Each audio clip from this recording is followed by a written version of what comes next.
Hey, coach. Welcome to this refresher course. This is a basic course, and it's not here to reinvent the game either. The idea is simple and really valuable, to revisit some things we already know, but that are worth looking at again carefully. Over time, we tend to go on autopilot. We repeat, we teach, we apply, but are we still doing it the best way? Does it still make sense the way we're coaching certain things? This course is here for that. To bring back what matters, to take another look at the details that really make a difference, and to update how we teach and lead. Yes, we're talking about serve-receive, but not just the act of passing. We're talking about everything that goes into it. Decision-making, posture, reaction time, tactical choices, communication, all of it. I hope this content gets you thinking, challenges you a bit, and helps you become an even better coach for your athletes, so let's get to it. The refresher course for volleyball coaches starts now.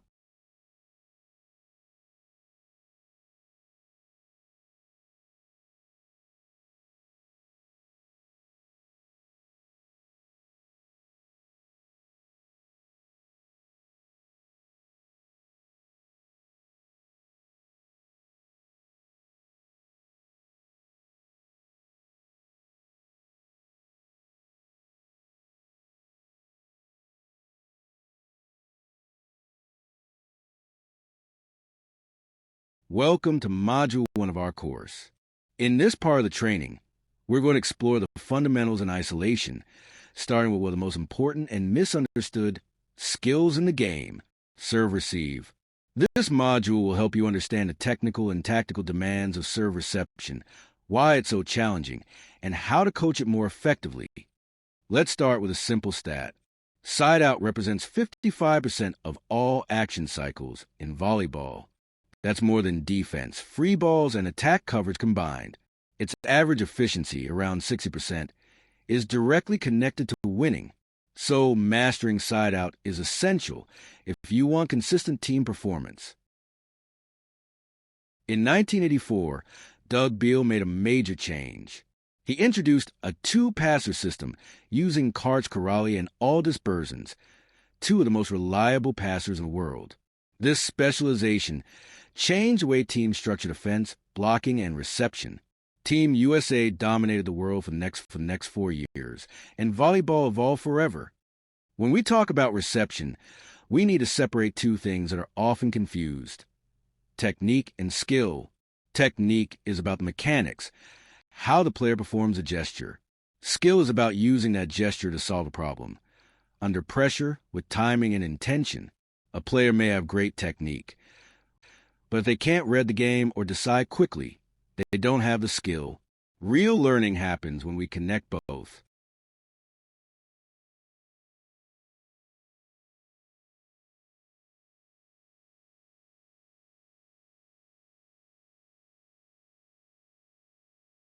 What makes a great pass?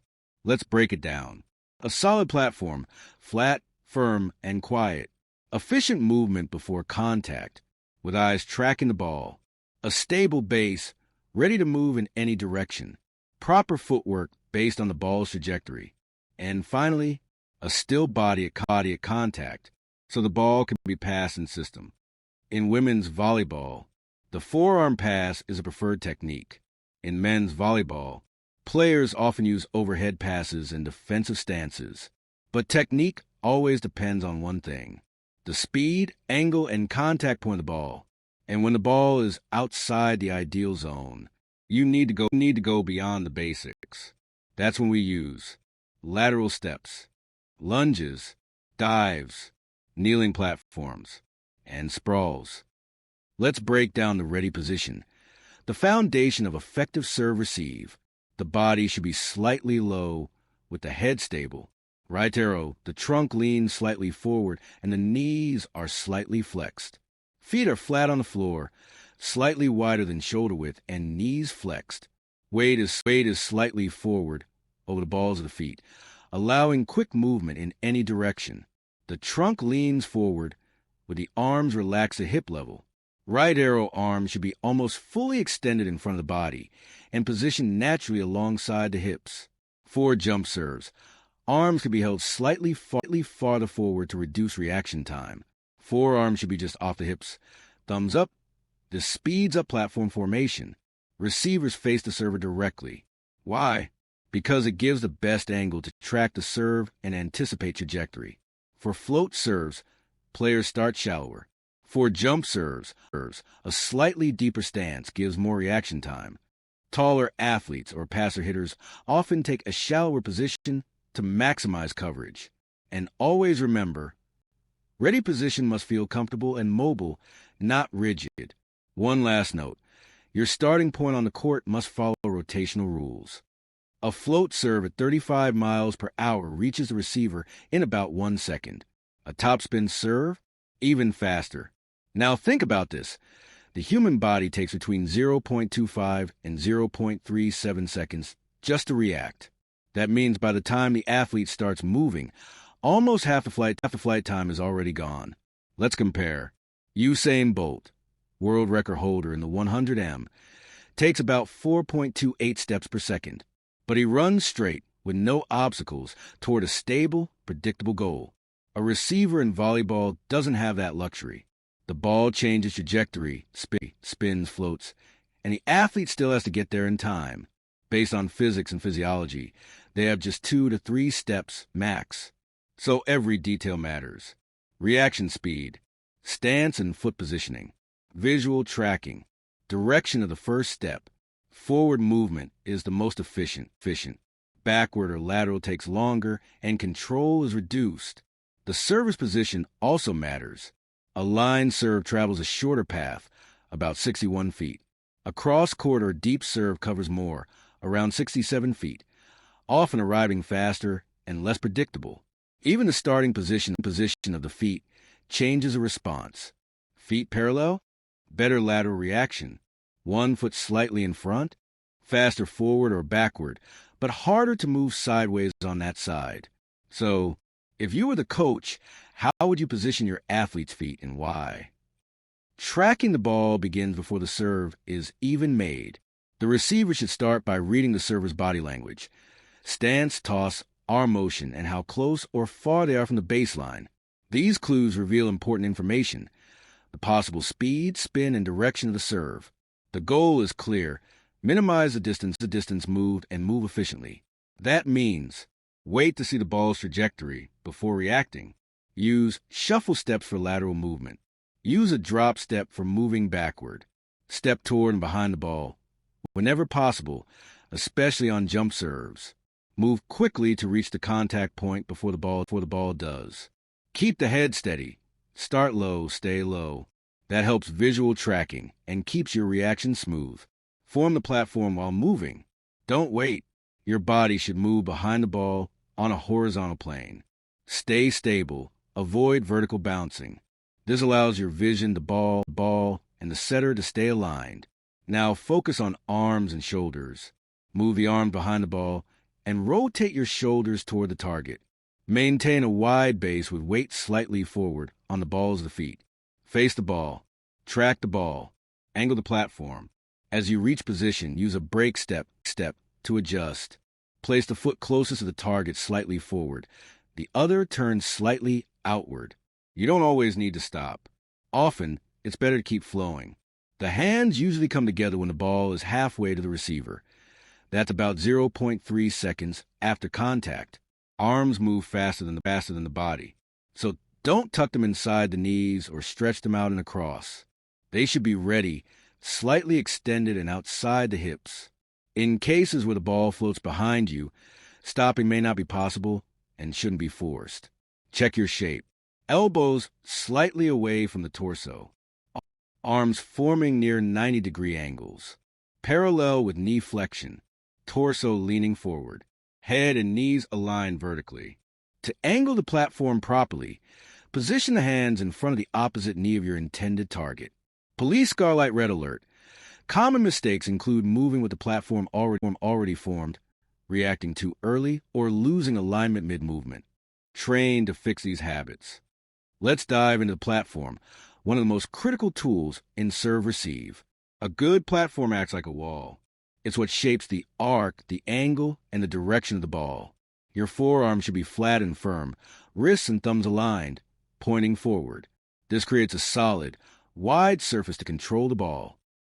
Light bulb coach Celio Camargo once said, individual technique must be respected, as long as it doesn't affect the quality of execution. Keep your arms independent from your torso, actively engaged. Push the wrists down to lock the elbows. Slightly shrug your shoulders to bring the arms closer together. Contact happens just above the wrists, and after that, freeze the platform. That freeze is key. It absorbs the ball's speed and keeps it low. Direct it, keep the platform angled to the target, on contact and through the follow-through. Topspin serve, it's a bit different. You'll act more like a table than a wall. Use your arms and hips to rotate into the ball and keep soft knees for balance. Direct it, always play the ball where it is. Move to it, don't bring it to you. What about high balls near the chest? Slide your body slightly away from the ball's path. Stabilize, even on one foot if needed. Still, keep your platform locked on target. Quick tip, let your arms and platform control direction. Too much leg or body movement. That kills accuracy. Keep your arms steady. Even when moving, strive to play from a stable position. Wide base, balance, control. Final key point. The ideal contact zone is midline or slightly to your left. That's the most efficient for most players. Pass high when needed. Give your setter time for a jump set. Sometimes the ball isn't coming straight at you. It's deep, it's wide, or it's coming fast. You need more tools. Repeat button lateral reception, side receive. This is key for deep serves or when the passer also hits. The movement starts with shuffle or drop step. The body opens up, back foot steps out, shoulders rotate, weight shifts. Your front foot should face the setter. Your back foot stays behind the ball, keeping the hips under control. Open hands, the platform stays open to ball, and the contact is made in front of your body. Shift weight from the back to the front foot, and follow through toward the target. Back shoulder stays high, front shoulder low, brain tip. Many top-level players now use overhead reception instead of lateral passing, especially for deep float serves. This allows them to stay closer to the net and spike right after receiving. Keep elbows inside the shoulders, thumbs up, and contact the ball above the forehead. Even when moving backward, use your legs and torso to guide the ball. Brain bonus fact. Overhead receive allows double contact, but not a lift or prolonged contact. Rocket jump top spin serve. When the serve is fast and aggressive, the goal is not to add power. Just control it. Direct it contact in front of your body. Direct it stay balanced and soft with your knees. Direct it keep shoulders close to absorb force. To control the speed, let the arms give slightly during contact and send the ball high toward the setter. Stop sign red alert. Hybrid chaos. Jump or hybrid serves might force you into unorthodox positions. One knee down, sprawling backward, receiving while falling. During a sprawl, lower one knee than the wrists and contact the ball out in front. The platform stays firm and stable. Light bulb when receiving with one knee on the ground. Keep your knees apart to create more balance. This naturally sets the platform at a vertical angle, perfect for high control. Even in chaos, we aim for precision and direction. Receivers are often primary attackers. That makes reception the starting point of the spike. So, the transition from pass to approach must be fluid.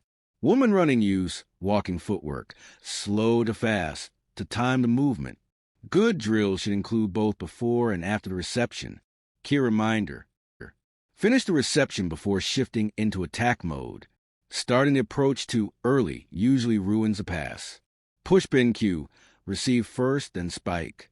When time is short, adjust the trajectory. Aim for a half-moon arc.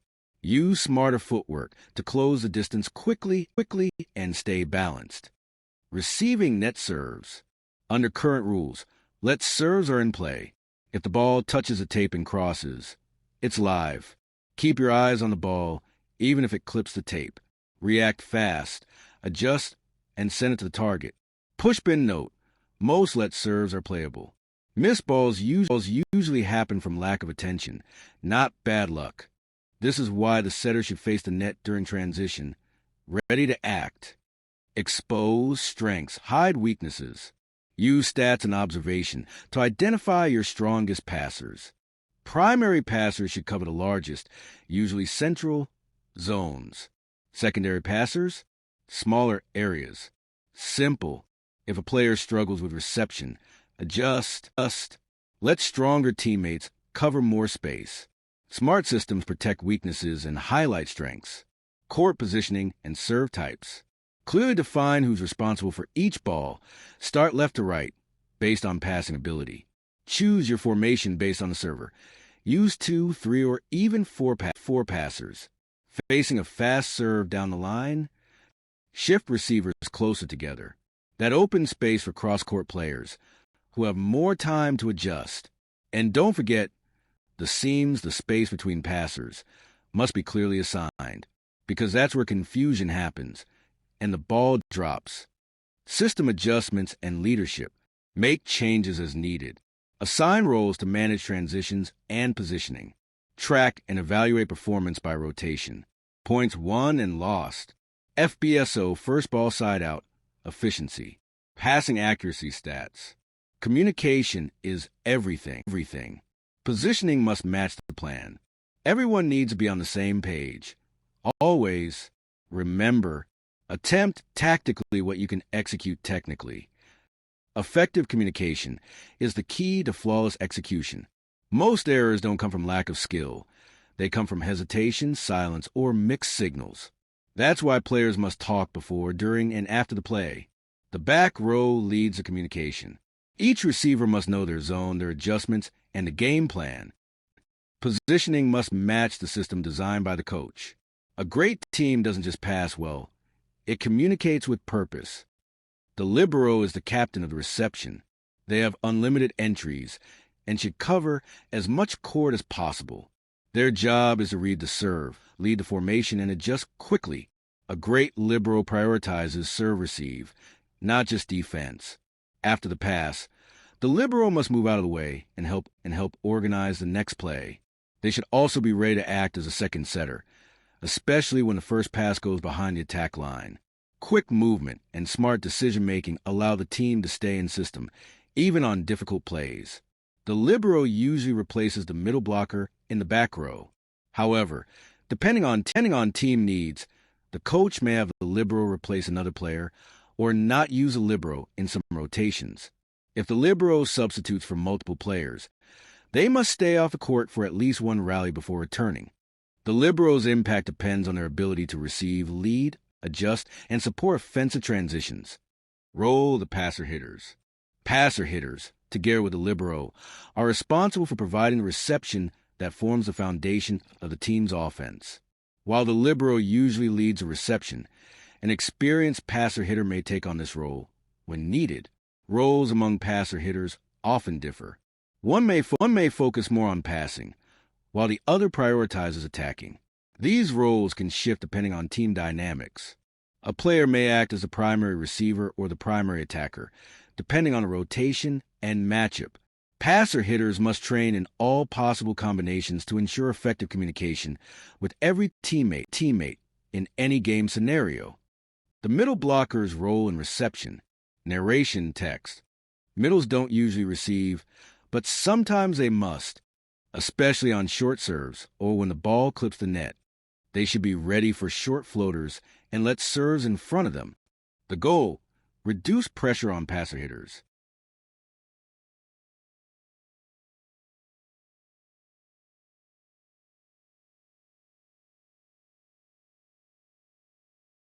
The setter must avoid interfering with primary receivers while moving to the net. They also need to be ready for net, serves that drop short and fall out of other players' reach. Most errors happen in the seams, where 2 or 3 receivers hesitate. Coaches must establish clear rules for seam balls. Examples: cross-court player takes seam balls. Everyone prioritizes balls to their right or to their left. Libero or best passer takes all seams. Or back row player's priority. Players must understand their roles, movements, and how to adjust based on the server. Rules can vary by strengths and should be practiced consistently. Always call mine then decide, in or out.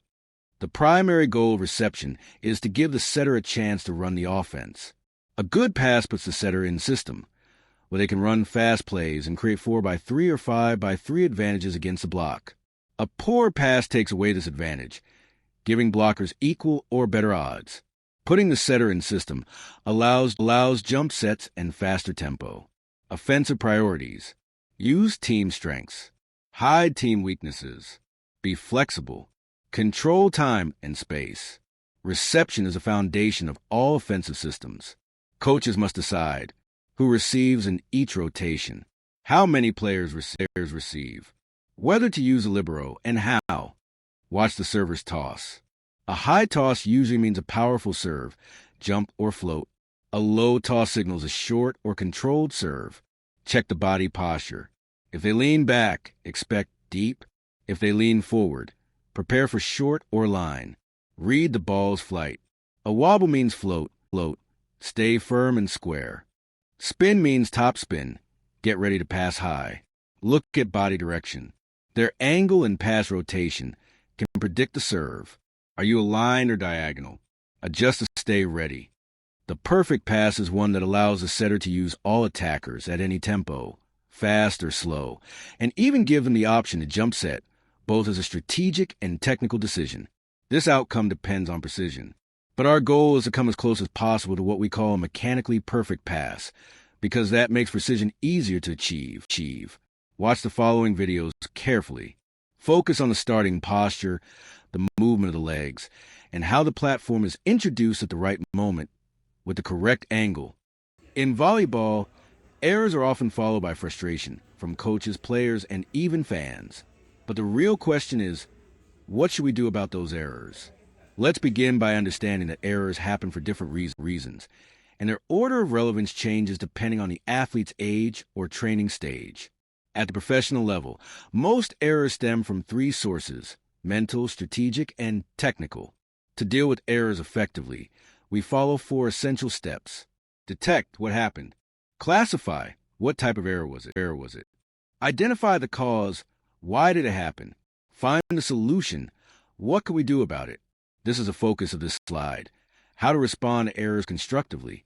The real solution comes from a holistic approach that combines proper training methods with integrated activities focused on the root causes of error.